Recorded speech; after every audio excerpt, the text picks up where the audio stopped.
Howdy. Today is September 19th, 2021. And the reason I'm making this video is because 2 years ago, right about now, was when I was first diagnosed with squamous cell carcinoma of the tonsil. And it has been a very pivotal moment in my life.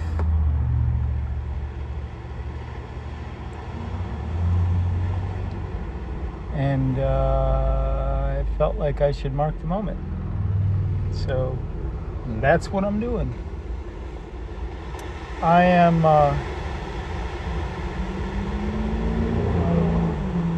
still on the veritable edge of Western civilization, thank you very much.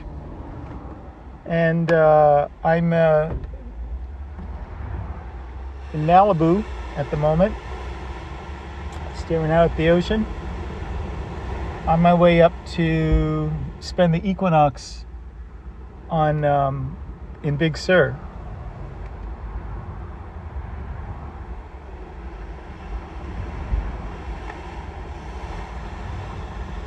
So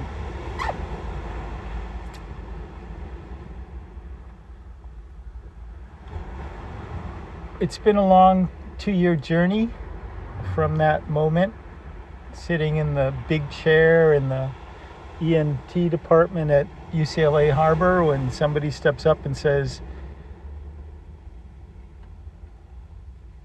"You have cancer." And while I've tried to minimize the experience, not have it rain too heavily on my parade,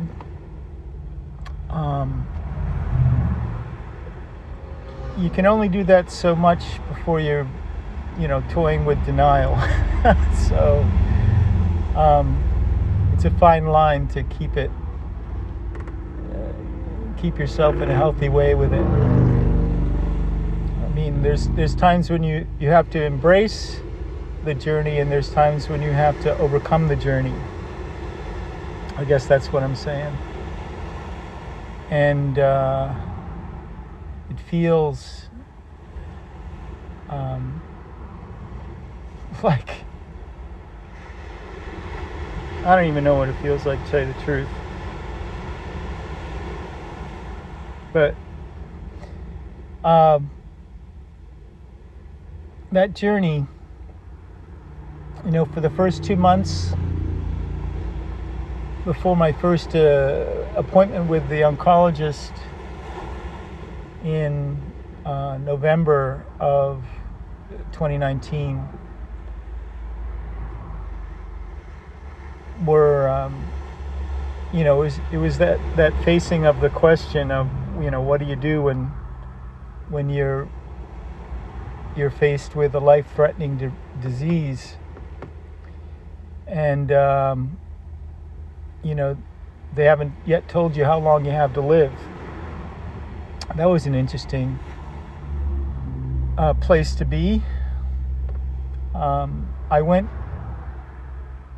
I wanted to do at the time was just get into the wilderness and sit down and shut up and listen to whatever the universe, the source of the universe, had to say to me.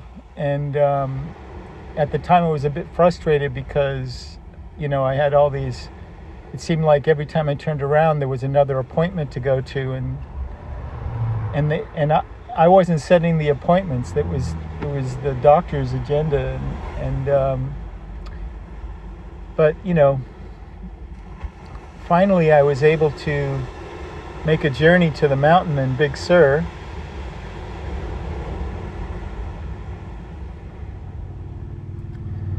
Yeah, I'm at this place where there's not a lot of bars. I'm sorry for the reception. I guess I don't need to take very long at this. I just wanted to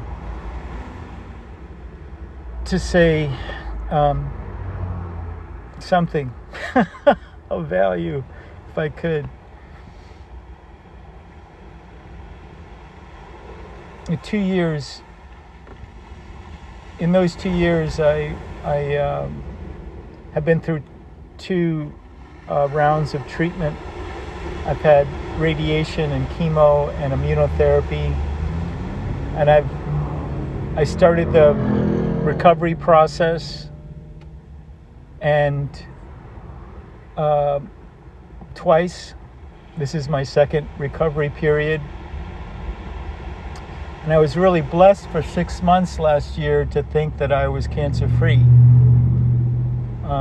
And in that time, I was able to begin to learn how to fly, a lifelong dream and desire of mine.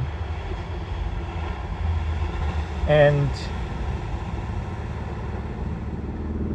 I'm now trying to get myself into a recovery state that's good enough for me to begin to pick up where I left off in terms of paraglider training, trying to build up my strength again.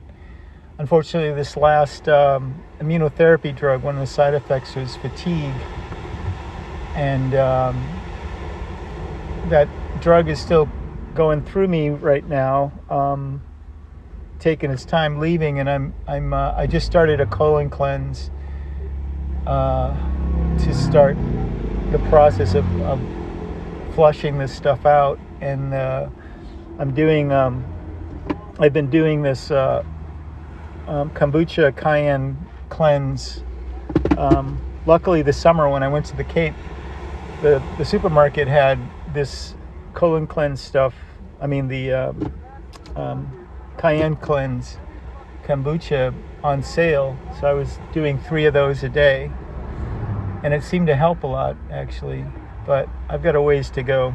I'll probably do at least a liver cleanse after this, and so cleanse is the big is the watchword of the next couple of weeks. I think I'm gonna probably try to do some fasting, though whenever I don't eat, it starts the whole side effects thing again.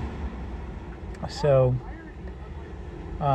little balancing act, cleansing and eating and cleansing and eating, just to keep something in my stomach. So anyway, gonna be heading up to Big Sur to spend the equinox and measure the Emperor Dragon, where the Emperor Dragon crosses the road. It's been expanding, and it's only going to continue to expand. And I'm very excited about this journey that I will have completed when I get up there, because I've gone literally from Big Sur to where the Emperor Dragons go or come out of the Atlantic Ocean and back. And along the way, I was able to actually douse Chaco Canyon a week ago today, as a matter of fact, in New Mexico. And one of the things that I've been learning about, what does all this mean? What good is knowing any of this stuff about Emperor Dragons and Earth energy lines and subtle energy lines and all that? Like, how do you use that stuff? How do you use that information? Well, one of the things I've discovered is that dowsing, the process of dowsing, with here's my angle irons, copper angle irons. Dowsing is a way of some part of my psyche, the deepest part of my psyche, I guess, connecting with the source of these energy lines. These energy lines are a product of a combination of the core of the Earth and radiation coming from the galactic cores in our galactic neighborhood. the center of galaxies, basically. And I've been measuring these since my first visit to the first node on the west coast is above Jade Cove in Big Sur, and 100 yards away from the archaeological sites I discovered 25 years ago in 94. So in my first experience of that node was on the December solstice, after I'd gotten the diagnosis, on my journey to the mountaintop, where I spent 5 days camped out up there by myself. And that's when I first dowsed. That was the first time that I ever dowsed. And what I've learned is that when you dowse a place, you're creating a bond between your psyche and the source of that, whatever it is that you're dowsing. And that once you've created that bond, you carry the energy signature of that with you for the rest of your life, and you can access it at will if you have a mind to. And another really cool thing about it that my friend Rory, who first sent me the aerial photographs, satellite photographs, images of the node to check out in Big Sur. One of the things that he and his crew have discovered is that making music in the ley lines or in the nodes is a wonderful another way of connecting with the energy. But the best way is to go into self-induced trance. And every person on this planet is familiar with this self-induced trance state that we do every day, known as daydreaming. When you're daydreaming, your brainwave pattern is in theta, which is the optimum meditative state. And when you're in the daydreaming trance, you have access to the Akashic record, the entire history, herstory, our history of the universe, past, present, and future. And so that's what I've been doing as I've been dowsing these emperor dragons as I went across the country, and going to where they cross one another at the nodes, and dropping into daydream and listening for whatever the universe or the source of the universe wants to share with me, and or I need to share with myself. So there's going to be more of that in the next couple of days. So that's what I'm about. And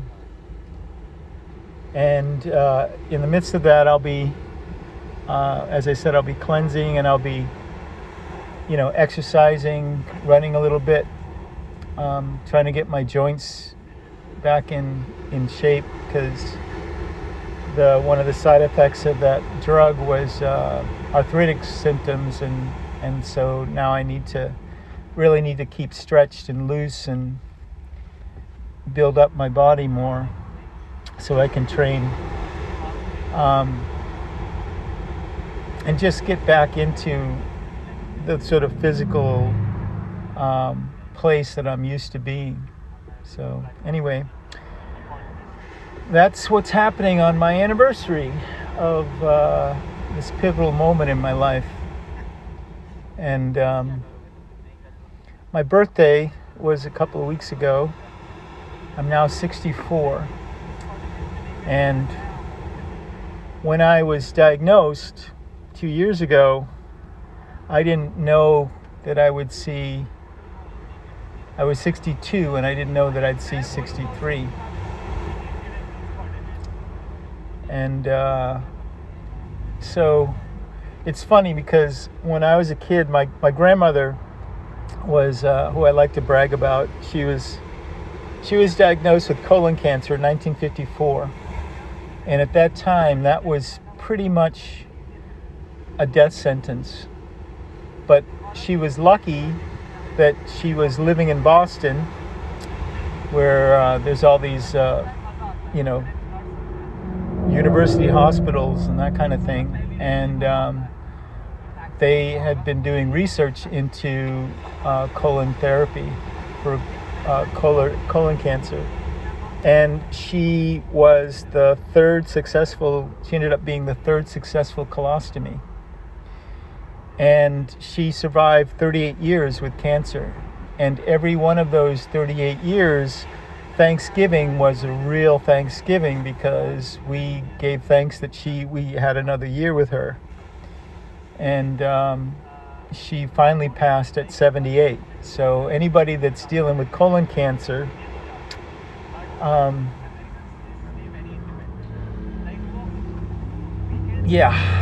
there's hope.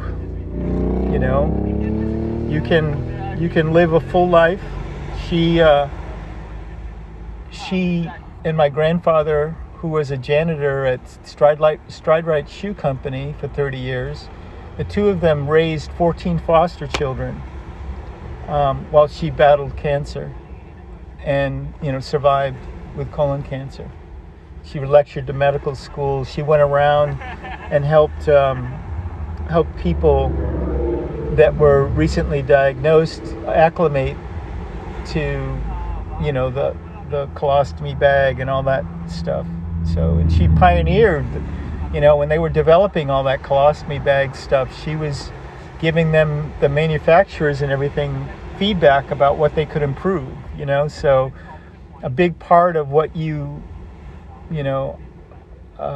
may experience in the colostomy story these days was based on her direct experience and feedback.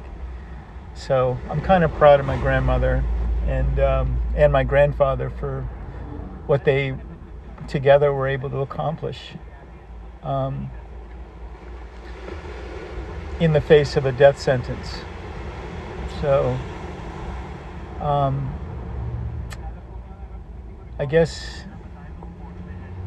and I'm kind of really happy.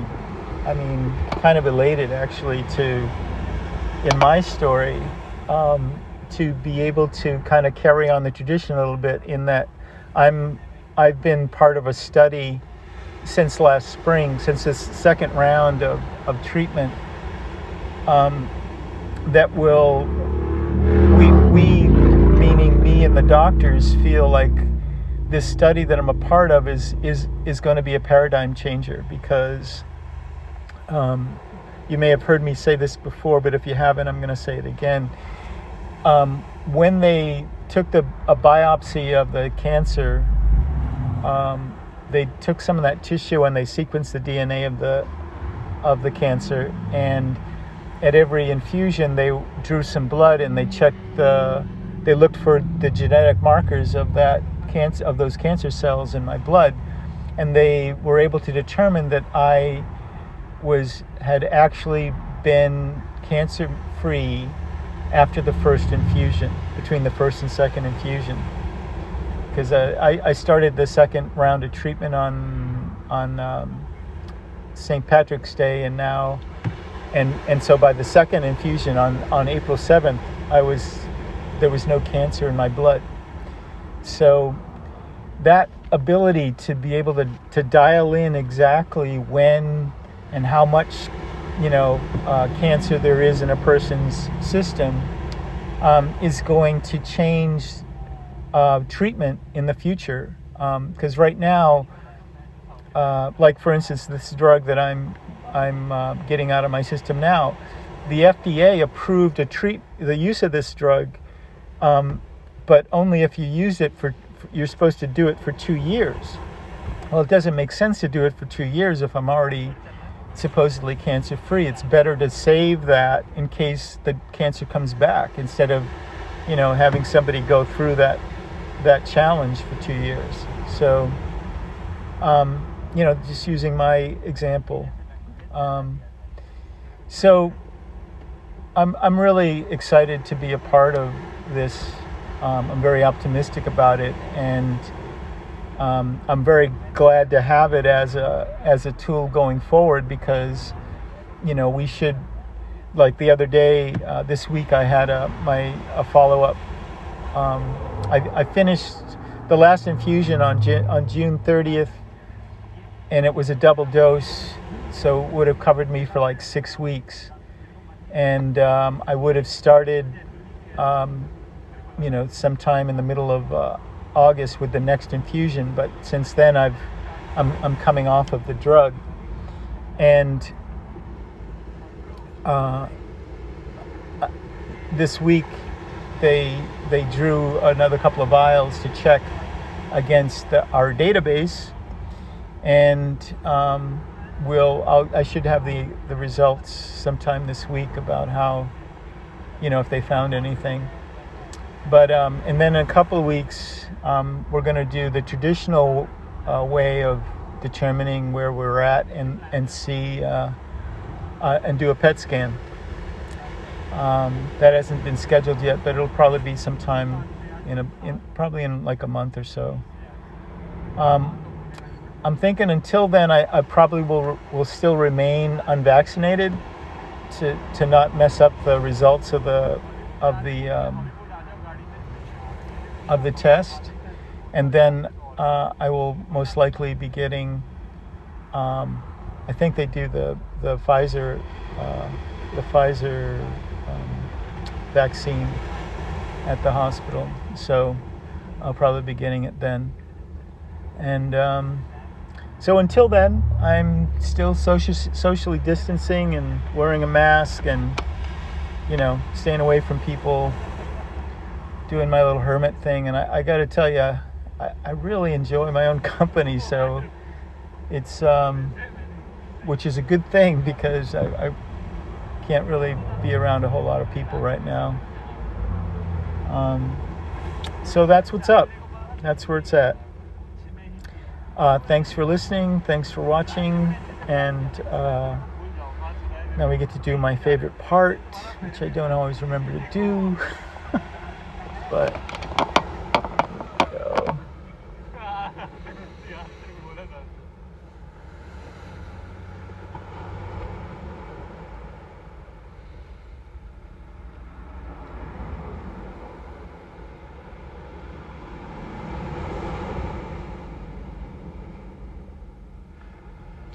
May the highest good be served. May the highest good be served. And remember, I love you.